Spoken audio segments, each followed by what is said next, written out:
அனைவருக்கும் வணக்கம். இன்னைக்கு இந்த வீடியோல நம்ம பார்க்க போறது தமிழ்நாடு அரசு சார்பாக பொதுமக்களுக்கு அனைத்து மருந்துகளும் குறைந்த விலையில் கிடைக்கும் வண்ணம் முதல்வர் மருந்தகம் என்ற திட்டம் செயல்படுத்தப்பட்டு வருகிறது. அதற்காக விருப்பம் உள்ளவர்கள் மெடிக்கல் ஸ்டோர் அமைப்பதற்கு இணையதளம் வழியாக விண்ணப்பிக்கலாம். அதற்கு என்னென்ன தகுதிகள், யார் யார் விண்ணப்பிக்கலாம் அப்படிங்கிற முழு தகவல்களையும் தெளிவாக இந்த வீடியோல நம்ம பார்க்க போறோம். இந்த வீடியோவை முழுசா பாருங்க. இந்த வீடியோவை நிறைய பேருக்கு ஷேர் பண்ணுங்க. டிஜிட்டல் டெக்னாலஜி சேனலை சப்ஸ்கிரைப் பண்ணாதவங்க சப்ஸ்கிரைப் பண்ணி பெல் ஐகானையும் பிரஸ் பண்ணுங்க. முதல்வர் மருந்தகம் குறித்து தமிழ்நாடு கூட்டுறவுத்துறை சார்பாக ஒரு செய்திக்குறிப்பு ஒன்று வெளியிடப்பட்டுள்ளது. சென்னை மாவட்டத்தில் முதல்வர் மருந்தகம் அமைக்க இணையதளம் மூலம் விண்ணப்பங்கள் வரவேற்கப்படுகின்றன. மாண்புமிகு தமிழ்நாடு முதலமைச்சர் அவர்கள் 15/8/2024 சுதந்திர தின விழா உரையின் போது பொதுப்பெயர் அதாவது ஜெனரிக் மருந்துகளையும் பிற மருந்துகளையும் குறைந்த விலையில் பொதுமக்களுக்கு கிடைக்க செய்யும் வகையில் முதற்கட்டமாக 1000 முதல்வர் மருந்தகங்கள் துவங்கப்படும் என அறிவித்தார்கள். முதல்வர் மருந்தகம் அமைக்க விருப்பமுள்ள B.Pharm, D.Pharm சான்று பெற்றவர்கள் அல்லது அவர்களின் ஒப்புதலுடன் தமிழ்நாடு முழுவதும் பொதுமக்கள் பயன்பெறும் வகையில் முதல்வர் மருந்தகம் அமைக்க www.mudalvarmarandagam.tn.gov.in என்ற இணையதளம் மூலம் விண்ணப்பிக்கலாம். முதல்வர் மருந்தகம் அமைக்க விருப்பமுள்ள தொழில் முனைவோர் 20/11/2024 வரை இணையதளம் மூலம் விண்ணப்பிக்கலாம். முதல்வர் மருந்தகம் அமைக்க விருப்பம் உள்ளவர்களுக்கு 110 சதுர அடிக்கு அதாவது 10 ஸ்கொயர் மீட்டர் குறையாமல் சொந்த இடம் அல்லது வாடகை இடம் இருக்க வேண்டும். சொந்த இடம் எனில் அதற்கான சான்றிதழ்களாக சொத்து வரி ரசீது அல்லது குடிநீர் வரி ரசீது அல்லது மின் இணைப்பு ரசீது, வாடகை இடம் எனில் இடத்திற்கான உரிமையாளரிடமிருந்து ஒப்பந்தம் அதாவது ரெண்டல் அக்ரிமெண்ட் டாக்குமெண்ட்ஸ் பெற்று விண்ணப்பத்துடன் இணைத்து விண்ணப்பிக்கலாம். முதல்வர் மருந்தகம் அமைக்கும் தொழில் முனைவோருக்கு அரசு மானியம் ரூபாய் 3 லட்சம் 2 தவணைகளாக ரொக்கமாகவும் மருந்துகளாகவும் வழங்கப்படும். தொழில் முனைவோருக்கு முதல்வர் மருந்தகம் அமைப்பதற்கு கூடுதல் நிதி தேவைப்படும் நிலையில் கூட்டுறவு வங்கிகள் மூலம் கடன் பெற வழிவகை செய்யப்படும். அதாவது டாப்செட்கோ, தாட்கோ மற்றும் டாம்கோ பயனாளிகளும் இதில் விண்ணப்பிக்கலாம். தெரிவு செய்யப்பட்ட விண்ணப்பதாரர்களுக்கு பயிற்சி அளித்து முதல் தவணை மானியத் தொகை ரூபாய் 1.5 லட்சம் விடுவிக்கப்படும். முதல்வர் மருந்தகம் அமைக்க தேர்வு செய்யப்படும் தொழில் முனைவோர் முதல்வர் மருந்தகத்திற்கு உட்கட்டமைப்பு வசதிகளான ரேக்குகள், குளிர்சாதன பெட்டி, ஏசி மற்றும் மருந்தகங்கள் வைப்பதற்கான பெட்டிகள் நிறுவப்பட்ட பிறகு இறுதி கட்டமாக மானியம் ரூபாய் 1.5 லட்சம் மதிப்பிற்கு மருந்துகள் வழங்கப்படும். விற்பனைக்கு ஏற்ற ஊக்கத்தொகை வழங்க வழிவகை செய்யப்பட்டுள்ளது. இவ்வாறு கூட்டுறவு சங்கங்களின் கூடுதல் பதிவாளர் அவர்கள் செய்திக்குறிப்பு வெளியிட்டுள்ளார்கள். ஆகவே முதல்வர் மருந்தகம் அமைப்பதற்கு விருப்பம் உள்ளவர்கள் இணையதளம் வழியாக விண்ணப்பிக்கலாம். அடுத்து நம்ம எவ்வாறு இணையதளம் வழியாக இதற்காக விண்ணப்பிப்பது என்பதை பற்றி பார்க்கலாம். அதற்காக இந்த வெப்சைட் ஓபன் பண்ணிக்கோங்க. www.mudalvarmarandagam.tn.gov.in இந்த வெப்சைட்டோட லிங்க் நான் டிஸ்கிரிப்ஷன்ல கொடுக்கிறேன். இதுதான் முதல்வர் மருந்தகம் இணையதளம். தரமான மருந்துகள் குறைவான விலையில் அந்த மாதிரி கொடுக்கப்பட்டுள்ளது. இந்த இணையதளத்திலேயே இந்த முதல்வர் மருந்தகம் குறித்த அனைத்து திட்ட விவரம், வழிமுறைகள், தேவையான ஆவணங்கள் போன்றவற்றை தெளிவாக கொடுக்கப்பட்டுள்ளது. இந்த மெனுவிலேயே திட்ட விவரம் அப்படின்னு ஒரு ஆப்ஷன் இருக்கு. இதை நீங்க கிளிக் பண்ணீங்கன்னா இந்த திட்டம் பற்றிய முழு விவரங்களும் இதில் கொடுக்கப்பட்டிருக்கும். திட்ட விவரம் பாத்தீங்கன்னா D.Pharm அல்லது B.Pharm படிப்பினை முடித்த மருந்தாளுநராக உரிமம் பெற்ற தொழில் முனைவோர்கள் முதல்வர் மருந்தகத்திற்கு ஆன்லைன் மூலமாக விண்ணப்பிக்கலாம். சான்றிதழ் இல்லாமல் இருப்பின் மேற்கண்ட உரிமம் பெற்ற நபரின் இசைவு கடிதத்தை பெற்று சமர்ப்பிக்க வேண்டும். மேற்படி உரிமம் உள்ள கூட்டுறவு சங்கங்களும் இதில் விண்ணப்பிக்கலாம். முதற்கட்டமாக 1000 முதல்வர் மருந்தகங்கள் தொடங்கப்படும். கடன் பெற விருப்பம் உள்ள தொழில் முனைவோர்களுக்கு கூட்டுறவு வங்கிகள் மூலம் கடன் பெற வசதிகள் செய்து தரப்படும். தேர்ந்தெடுக்கப்படும் தொழில் முனைவோர்களுக்கு 3 லட்சம் அரசு மானியம் வழங்கப்படும். அதில் 50% உட்கட்டமைப்பு வசதிக்காக ரொக்கமாகவும் 50% மருந்துகளாகவும் வழங்கப்படும். சமர்ப்பிக்கப்பட்ட விண்ணப்பங்கள் அனைத்தும் இணைய வழியில் பரிசீலிக்கப்படும். இவ்வாறு இந்த திட்ட விவரம் கொடுக்கப்பட்டுள்ளது. அதன் பிறகு மருந்தாளுநர் தொழில் முனைவோர்கள் தேவையான தகுதிகள் கொடுத்திருக்காங்க.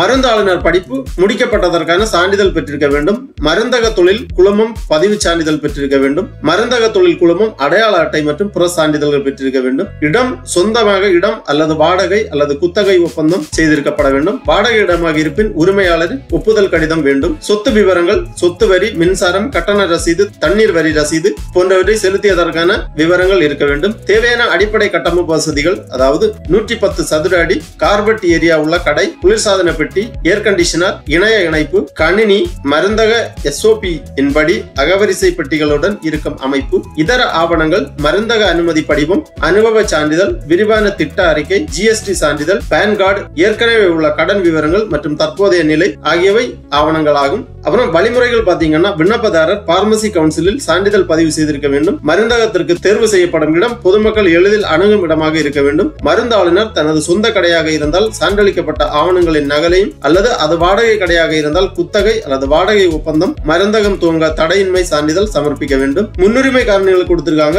ஒரே இடத்திற்கு ஒன்றுக்கு மேற்பட்ட விண்ணப்பங்கள் பெறப்படின் கீழ்கண்ட முன்னுரிமை அடிப்படையில் தெரிவு செய்யப்படுவார்கள். டி ஃபார்ம் அல்லது பி ஃபார்ம் படிப்பினை முடித்த தொழில் முனைவோர்கள், பெண்கள், ஆதரவற்ற விதவைகள், ஆதி திராவிடர் மற்றும் பழங்குடியினர், பொதுமக்கள் எளிதில் அணுகக்கூடிய இவ்விடம் இவைகளை கணக்கில் கொண்டு முன்னுரிமை வழங்கப்படும். அப்புறம் தேவையான ஆவணங்கள் என்ன அப்படின்னு கொடுத்திருக்காங்க. திருப்பி இந்த மெனுலே தேவையான ஆவணங்கள் அப்படிங்கிற இந்த ஆப்ஷனை நீங்க கிளிக் பண்ணீங்கன்னா தேவையான ஆவண விவரங்கள் கொடுக்கப்பட்டிருக்கும். தமிழ்நாடு மருந்தக உரிமம் பெற வளாகத்திற்கு தேவையான குறைந்தபட்ச தகுதி பின்வருமாறு: 10 சதுர மீட்டர் இடம், மொத்த விற்பனை 10 சதுர மீட்டர் இடம், சிறு தொகை அண்ட் மொத்த விற்பனை 15 சதுர மீட்டர், சேமிப்பக வசதிகள், ரேக்குகள், குளிர்சாதன பெட்டி மற்றும் ஏசி ஆகியவை அமைக்கப்பட்டிருக்க வேண்டும்.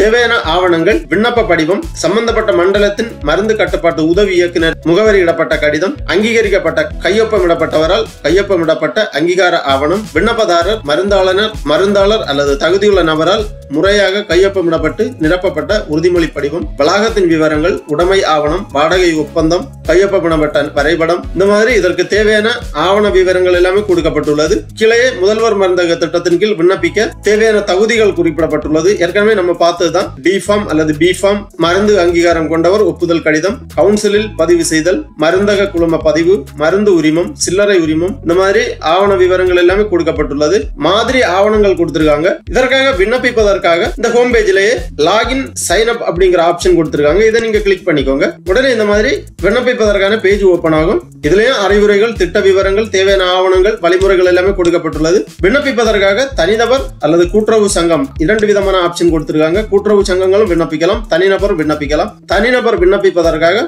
ஃபர்ஸ்ட்ல விண்ணப்பதாரரின் முதலாம் பெயர், அப்புறம் கடைசி பெயர், கைபேசி எண், மின்னஞ்சல் முகவரி, ஒரு பாஸ்வேர்டு ஒன்று நீங்க ஓனா கிரியேட் பண்ண வேண்டும். ஏன்னா அதற்கு பிறகு லாகின் பண்றதுக்காக இந்த பாஸ்வேர்டு யூஸ் ஆகும். அதனால பாஸ்வேர்டை மறக்காம நோட் பண்ணி வச்சுக்கோங்க. பாஸ்வேர்டு ஒரு அப்பர் கேஸ் லெட்டர், ஒரு lower case letter, special character வர மாதிரி 8 கேரக்டருக்குள்ளாடி ஒரு பாஸ்வேர்டு நீங்க கிரியேட் பண்ண வேண்டும். அப்புறம் அந்த பாஸ்வேர்டை ரீஎன்டர் பண்ணி கன்ஃபார்ம் பண்ணிக்கோங்க. அப்புறமா இப்போது பதிவு செய்யவும் அப்படிங்கிற இந்த ஆப்ஷனை கிளிக் பண்ணி பதிவு பண்ணிக்கோங்க. அதன் பிறகு உங்களுக்கு மொபைல் நம்பருக்கு ஓடிபி சென்ட் பண்ணுவாங்க.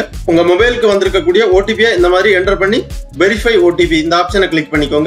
உடனே you have registered and verify successfully இந்த மாதிரி கொடுக்கப்பட்டுள்ளது. விண்ணப்ப படிவம் ஓபன் ஆயிருச்சு. விண்ணப்ப படிவத்துல ஃபர்ஸ்ட்ல தனிப்பட்ட விவரங்கள், அப்புறம் உரிமம் விவரங்கள், மருந்தகத்தின் முகவரி, முதல்வர் மருந்தக விவரம், வங்கியின் விவரங்கள், முன்னோட்டம் அந்த மாதிரி கொடுக்கப்பட்டுள்ளது. தனிப்பட்ட விவரங்கள்ல ஃபர்ஸ்ட்ல நீங்க ரெஜிஸ்டர் பண்ணிருக்கக்கூடிய பெயர் இங்க வந்திருக்கு. அப்புறம் பெற்றோர் அல்லது கணவர் பெயர், பிறந்த தேதி, வயது, பாலினம் செலக்ட் பண்ணிக்கோங்க. அப்புறம் திருமண நிலை, திருமணம் ஆகியவர், திருமணம் ஆகாதவர் அந்த மாதிரி கொடுக்கப்பட்டுள்ளது. செலக்ட் பண்ணிக்கோங்க. கணவன் அல்லது மனைவியின் பெயர், ஆதரவற்ற விதவையா, ஆம் இல்லை செலக்ட் பண்ணிக்கோங்க. அப்புறம் கல்வி தகுதி கொடுக்கப்பட்டுள்ளது. உங்க கல்வி தகுதியை செலக்ட் பண்ணிக்கோங்க. டி ஃபார்ம், பி ஃபார்ம் அந்த மாதிரி கொடுத்திருக்காங்க. உங்க கல்வி தகுதியை செலக்ட் பண்ணிக்கோங்க. அப்புறம் சர்டிபிகேட் டாக்குமெண்ட் பிரவுஸ் பண்ணி அப்லோட் பண்ண வேண்டும். உங்களது கல்வி தகுதிக்கான சான்றிதழ் இங்க பிரவுஸ் பண்ணி அப்லோட் பண்ண வேண்டும். ஜேபிஇஜி அல்லது பிஎன்ஜி பிடிஎஃப் ஃபார்மேட்ல 10 MBக்கு குறைவாக உங்க சான்றிதழை பிரவுஸ் பண்ணி அப்லோட் பண்ண வேண்டும். அப்புறம் நீங்கள் மாற்றுத்திறனாளிகள் பிரிவை சேர்ந்தவர்களா அப்படின்னு கேட்கறாங்க. ஆம் இல்லை செலக்ட் பண்ணிக்கோங்க. ஆம் என்றால் அதற்கான சான்றிதழ்கள் இணைக்கப்பட வேண்டும். அப்புறம் ஆதார் அட்டை எண், ஜிஎஸ்டி எண், பேன் அட்டை எண், சமூகம், SC, ST, BC, MBC, BCM, OC அந்த மாதிரி கேட்டகரி கொடுத்திருக்காங்க. உங்க சமூகத்தை செலக்ட் பண்ணிக்கோங்க. அப்புறம் உங்களது ஜாதி சான்றிதழ் பிரவுஸ் பண்ணி இங்க அப்லோட் பண்ண வேண்டும். ஜேபிஇஜி அல்லது பிஎன்ஜி பிடிஎஃப் ஃபார்மேட்ல 10 MBக்கு குறைவாக பிரவுஸ் பண்ணி அப்லோட் பண்ண வேண்டும். அப்புறம் மதம் கேட்டிருக்காங்க. இந்து, முஸ்லிம், கிறிஸ்தவர் கொடுத்திருக்காங்க. உங்க மதத்தை செலக்ட் பண்ணிக்கோங்க. அப்புறம் விண்ணப்பதாரரின் புகைப்படம் அதே மாதிரி ஜேபிஇஜி அல்லது பிஎன்ஜி பிடிஎஃப் ஃபார்மேட்ல 10 MBக்குள்ளாடி இங்க பிரவுஸ் பண்ணி அப்லோட் பண்ண வேண்டும். அப்புறம் முகவரி கேட்டிருக்காங்க. உங்க முழு முகவரியை என்டர் பண்ணிக்கோங்க. தெளிவாக மாவட்டம், அஞ்சல் குறியீடு போன்ற விவரங்களை தெளிவாக என்டர் பண்ணி அடுத்து அப்படிங்கிற இந்த நெக்ஸ்ட் ஆப்ஷனை கொடுத்துக்கோங்க. அதன் பிறகு உரிமம் விவரங்கள் என்டர் செய்ய வேண்டும். உங்களது மருந்தக கவுன்சிலில் பதிவு செய்த விவரங்கள் அந்த மாதிரி விவரங்கள் எல்லாமே என்டர் செய்ய வேண்டும். அப்புறம் மருந்தகத்தின் முகவரி விவரங்கள் போன்ற விவரங்கள் எல்லாமே என்டர் செய்து ஃபைனலாக உங்க அப்ளிகேஷனை ப்ரீவியூ பண்ணி ஃபைனல் சப்மிட் பண்ணிக்கோங்க. அதன் பிறகு உங்க மின்னஞ்சல் முகவரிக்கு அல்லது உங்க மொபைல் நம்பருக்கு எஸ்எம்எஸ் கன்ஃபர்மேஷன் எல்லாமே வரும். அது மட்டும் இல்ல, இந்த பேஜ்ல எப்ப வேணாலும் நீங்க வந்து லாகின் பண்ணி உங்க விண்ணப்பத்தின் ஸ்டேட்டஸை தெரிஞ்சுக்கலாம். லாகின் பண்றதுக்காக உங்க இமெயில் ஐடி அப்புறம் நீங்க கிரியேட் பண்ணிருக்கக்கூடிய பாஸ்வேர்டு இரண்டுமே என்டர் பண்ணி லாகின் நவ் அப்படிங்கிற ஆப்ஷனை கொடுத்தீங்கன்னா உங்க டேஷ்போர்டு ஓபன் ஆகும். அதுல உங்க அப்ளிகேஷன் ஸ்டேட்டஸ் விவரங்கள் எல்லாமே தெரிந்து கொள்ளலாம். ஆகவே தகுதியுள்ளவர்கள் தமிழ்நாடு அரசின் முதல்வர் மருந்தகம் திட்டத்திற்காக முதல்வர் மருந்தகம் தொடங்குவதற்கு விருப்பமும் தகுதியும் உள்ளவர்கள் இந்த இணையதளம் வழியாக விண்ணப்பித்து பயன்பெறுமாறு கேட்டுக்கொள்ளப்படுகிறார்கள். ஓகே நண்பர்களே, டிஜிட்டல் டெக்னாலஜி சேனலை சப்ஸ்கிரைப் பண்ணாதவங்க சப்ஸ்கிரைப் பண்ணி பெல் ஐகானை பிரஸ் பண்ணுங்க. அனைவருக்கும் நன்றி, வணக்கம்.